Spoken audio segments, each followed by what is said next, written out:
안녕하십니까. 목회자 태국의 김진양입니다.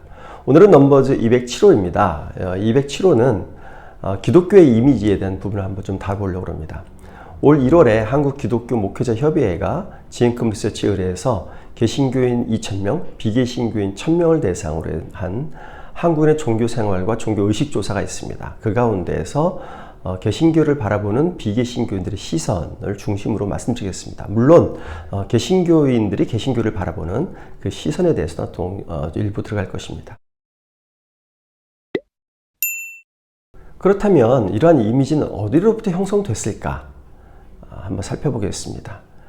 가장 큰 그 영향 준 요인은 주변 교인들의 언행이었습니다. 30%가 그렇게 응답을 했고요. 그리고 목회자 교회 지도자들의 언행 25%, 매스컴 보도가 18%였습니다. 근데 재밌는 거는 2012년도에는 매스컴 보도가 제일 높았습니다. 그런데 그것이 2023년도에는 18%뚝 떨어진 거죠. 반면에 목회자 교회 지도자들의 언행은 2012년도 16%에서 2023년도 25% 늘어났습니다. 목회자 교회 지도자들의 언행이 이렇게 크게 늘어난 것은 매스컴의 보도보다는 SNS를 중심으로 한 뉴미디어의 영향력 때문에 더 그런 것이 아닌가 이런 생각이 듭니다. 동일한 지표 항목을 가지고 각각 종교인들이 자기 종교를 어떻게 평가하는지 살펴봤습니다. 이렇게 봤더니요.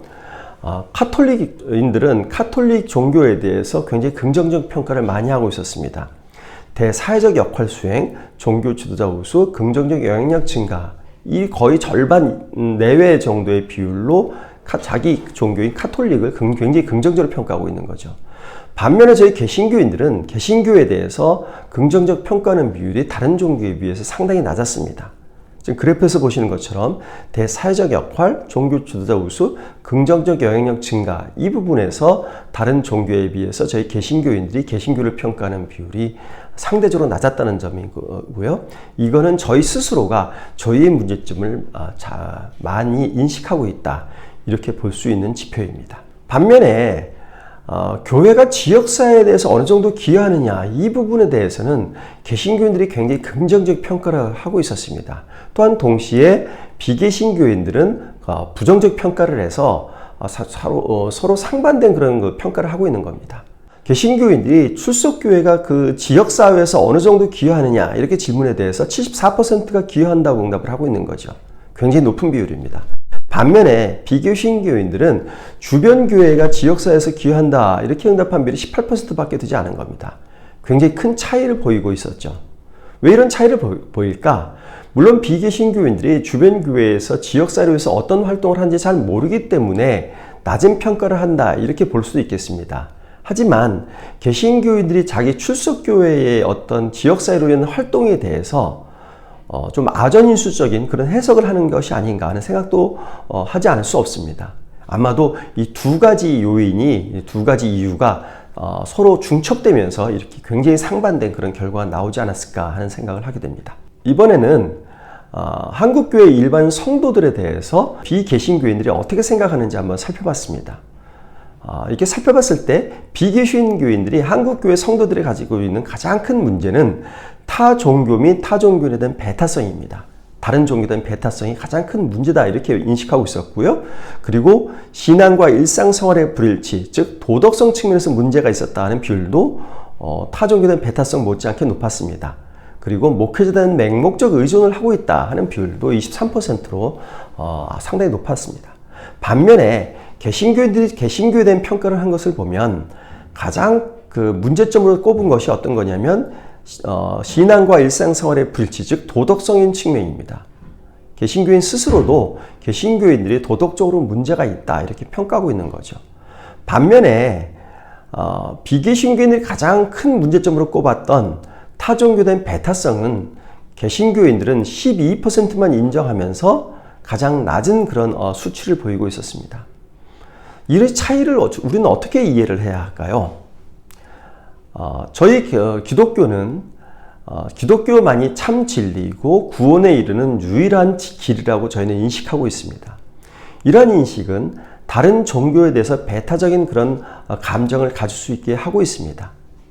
근데 이런 것들이 저희의 모습으로 나타났을 때 비개신교인들은 배타성을 갖고 있다, 이렇게 저희를 평가하고 있는 거죠. 작년 초에 국민일보가 지앤컴 리서치에서 의뢰해서 조사한 한국인의 그 개신교인에 대한 이미지 조사의 결과를 보면 개신교 이미지 중에서 가장 중요했던 그 이미지는 어떤 거였냐면 바로 배타적 이미지였습니다. 그 결과가 지금 여러분이 보신 결과하고 일맥상통한다고 볼 수 있죠. 그렇다면 우리가 가지고 있는 우리 기독교가 유일한 종교, 유일한 길이다라고, 유일한 진리다라고 인식과 비개신교인들이 저희를 바라보면서 갖는 이 배타적인 감정, 이 부분들을 어떻게 저희가 잘 조화롭게 만들어야 될지 하는 부분들이 저희의 숙제라고 볼 수 있겠습니다. 한국교회가 추구하는 미래생에 대해서 개신교인과 비개신교인 약간의 태도의 차이가 좀 있습니다.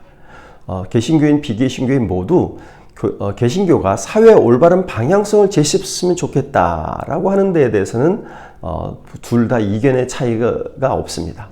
반면에 비개신교인이 두 번째로 꼽은 것은 사회적 약자를 돕는 교회였습니다. 근데 개신교인은 두 번째로 꼽은 것이 기독교 진리와 신앙을 전파하는 교회였습니다. 두 번째 요인에서는 서로 차이를 보이고 있는 거죠. 저희는 아무래도 저희가 기독교를 믿고 있기 때문에 기독교를 전파하고 전도하고 선교하려는 그것이 매우 중요하다 생각하고 있는 반면에 비개신교인들은 그것보다는 사회적 기여를 더 했으면 좋겠다, 이렇게 응답하고 있는 겁니다. 네, 이상의 결과를 정리해서 한번 좀 말씀드리겠습니다. 앞에서 말씀드렸을 때 배타성, 타종교된 배타성 문제를 제가 중요한 부분으로 말씀드렸습니다. 저희가 갖고 있는 저희의 기독교, 이 기독교가 유일한 진리고 참된 종교라고 하는 점에 대해서는 저희는 추호도 양보할 그런 생각이 없고 또 양보해서도 되지 않습니다. 하지만 여러 종교가 공존하는 현대 사회에서 저희가 갖고 있는 저희 기독교의 유일한 참 진리라고 하는 저희의 생각을 다른 종교에 대한 비난, 그리고 배척, 이런 것들로 노골적으로 나타나게 될 경우에 다 여러 종교가 공존하는 현대 사회에서 책임 있는 사회인의 모습은 아닐 것입니다. 그러므로 저희의 종교, 저희 개신교에 대한 그런 저희의 확신과 더불어 다른 종교에 대해서도 존중해주는 그런 태도가 저희에게 필요하지 않을까 하는 생각입니다. 두 번째로는 도덕성의 문제는 저희 개신교인들도 모두 다 인정하고 있는 사실입니다. 저희가 갖고 있는 욕망에 휘둘리지 않고 말씀대로 저희가 양보와 희생의 모습을 보이면서 도덕적인 모습의 생활을 살아갈 때에, 그럴 때 사회에서 저희의 모습들을, 저희의 달라진 모습들을 인정해주고 저희에 대한 이미지가 바뀌지 않을까 하는 생각입니다. 네, 이상으로 넘버즈 207호 말씀드렸고요. 다음 주에 208호로 여러분들을 찾아뵙겠습니다. 감사합니다.